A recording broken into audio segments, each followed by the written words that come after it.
मैं इस सदन से दुनिया भर के अल्पसंख्यकों की आवाज उठाना चाहती हूँ, खास तौर पर हमारे पड़ोसी देश बांग्लादेश पे, खास तौर पर हमारे पड़ोसी देश बांग्लादेश में अल्पसंख्यकों के साथ जो हो रहा है वे दिल को गहरे तक चोट पहुंचाने वाला है। उनकी जान माल की हत्या की जा रही है।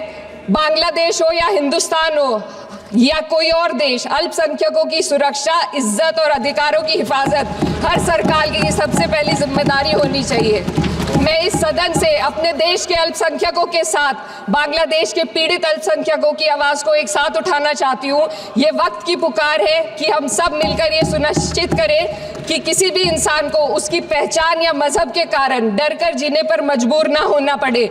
जहाँ हक छीने जाते हैं वहाँ अमन खो जाता है। ये बात हर सरकार को समझनी चाहिए। अगर हम सच में अपने संविधान का सम्मान करना चाहते हैं तो हमें नफरत और भेदभाव को खत्म करना होगा।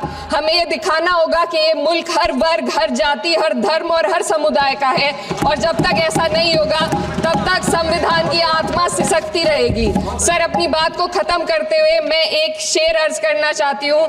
ये दाग दाग उजाला, ये शब गजीदा शहर, वो इंतजार था जिसका, ये वो शहर तो नहीं। लेकिन अगर इस सदन में बैठे हम सभी सदस्य ये ठान ले कि हमें संविधान के मूल्यों को लागू करना है और उसे लागू करने का प्रयास करें, तो वह सुबह जरूर आएगी जिसके लिए लाखों भारतवासियों ने अपने जानों की कुर्बानी दी। जब देश का विभाजन हुआ, महात्मा गांधी समेत देश के वरिष्ठ नेताओं ने सार्वजनिक रूप से कहा था कि पड़ोस के जो हमारे देश हैं, जहां जो माइनॉरिटीज है, वो जब भी संकट में आएगी तो उनकी चिंता ये देश करेगा। गांधी जी ने का वचन था, जो उनके नाम पर सत्ता पर चढ़ जाते थे उन्होंने तो पूरा नहीं किया।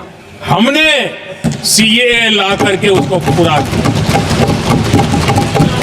वो कानून हमने लाया, हमने किया है, और गर्व के साथ आज भी हम उसको ओन कर रहे हैं, मुंह नहीं छुपाते हैं, क्योंकि देश के संविधान की भावना के साथ मजबूती के साथ खड़े रहने का हमने काम किया।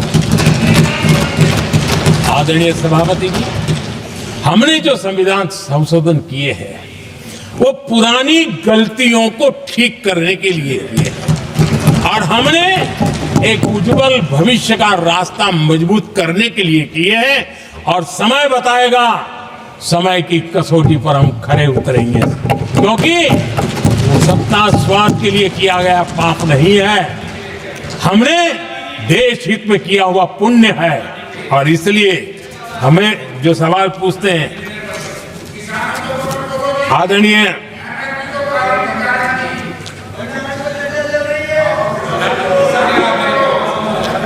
सभापति जी, यहाँ संविधान पर अनेक भाषण हुए, अनेक विषय उठाए गए।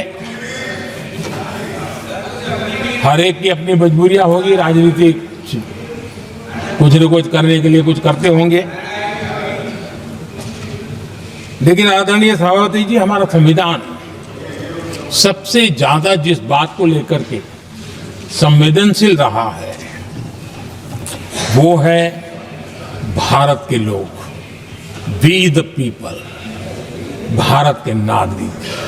संविधान उनके लिए है, उनके हितों के लिए है, उनके कल्याण के लिए है, उनकी गरिमा के लिए है, और इसलिए संविधान भारत के कल्याणकारी राज्य के लिए हमें दिशा निर्देश देता है। और कल्याणकारी राज्य का मतलब है जहां नागरिकों को भी गरिमा प्राप्त हो, उनको गरिमामय जीवन की गारंटी मिलनी चाहिए। हमारे कांग्रेस के साथियों को एक शब्द बहुत प्रिय है, मैं आज उस शब्द का उपयोग करना चाहता हूं, और उनका सबसे प्रिय शब्द जिसके बिना वो जी नहीं सकते, वो शब्द है जुमला। कांग्रेस के हमारे साथी उनको दिन रात जुमला, लेकिन इस देश को पता है हिंदुस्तान में अगर सबसे बड़ा जुमला कोई था और वो 4-4 पीढ़ी ने चलाया। वो जुमला था गरीबी हटाओ। ये ऐसा जुमला था, ये गरीबी हटाओ ऐसा जुमला था। उनकी राजनीति की रोटी तो सिकती थी, लेकिन गरीब का हाल ठीक नहीं होता था।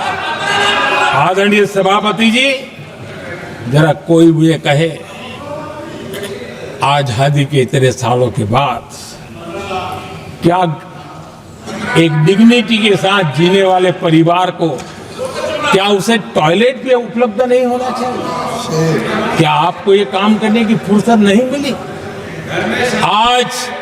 आज देश में टॉयलेट बनाने के अभियान को, जो गरीबों के लिए एक सपना था, उसकी डिग्निटी के लिए हमने इस काम को हाथ में लिया और हमने जी जान से उससे जुटे रहे। उसका मजाक उड़ाया गया, मुझे मालूम है, लेकिन उसके बाद भी सामान्य नागरिक के जीवन का गरिमा, ये हमारे दिल और दिमाग में होने के कारण हम डिगे नहीं, हम अड़े रहे, हम आगे बढ़ते चले गए और तब जाकर के ये सपना साकार हुआ। माताएं बहनें खुले में सोच जा रही थी, या तो सूर्योदय के पहले या सूर्योदय के बाद, और आपको कभी पीड़ा नहीं हुई।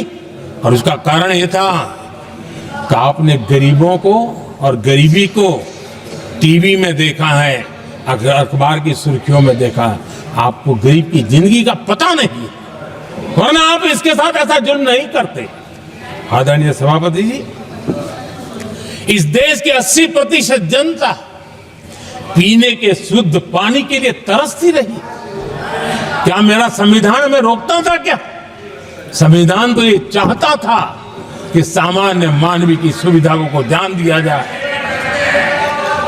आदरणीय सभापति जी, ये काम भी हमने बड़े समर्पण भाव से आगे बढ़ाया है। आदरणीय सभापति जी, इस देश की करोड़ों माताएं चूल्हे में खाना पकाना और धुएं से आंखें लाल, कहते हैं कि सैकड़ों सिगरेट का धुआं खाना पकाते हैं तब धुआं शरीर में जाता है। उन माताओं बहनों की आंखें लाल होती थी, इतना नहीं, उनका शरीर स्वास्थ्य खत्म हो जाता था। उनको धुएं से मुक्ति का काम, और 2013 तक क्या चर्चा चलती थी, 9 सिलेंडर देंगे कि 6 सिलेंडर देंगे। इस देश ने देखते ही देखते हर घर तक गैस का सिलेंडर पहुंचा दिया, क्योंकि हमारे लिए हर नागरिक 70 साल के बाद जो बेसिक सुविधाएं हैं उसकी तरफ। आदरणीय सभापति जी, अगर हमारा गरीब परिवार दिन रात मेहनत करके गरीबी से बाहर निकलने के लिए कोशिश करता है, बच्चों को पढ़ाना चाहता है, लेकिन घर में एक बीमारी आ जाए तो उसका सारा प्लान बेकार हो जाता है, पूरा परिवार की सारी मेहनत पानी में चली जाती है। क्या इन गरीब परिवारों के इलाज के लिए कुछ आप सोच नहीं सकते थे? 50-60 करोड़ देशवासियों को मुफ्त इलाज मिले। संविधान की उस भावना का आदर करते हुए हमने आयुष्मान योजना को लागू किया, और आज देश के 70 साल के ऊपर के किसी भी वर्ग के क्यों न हो, उनके लिए भी हमने व्यवस्था की।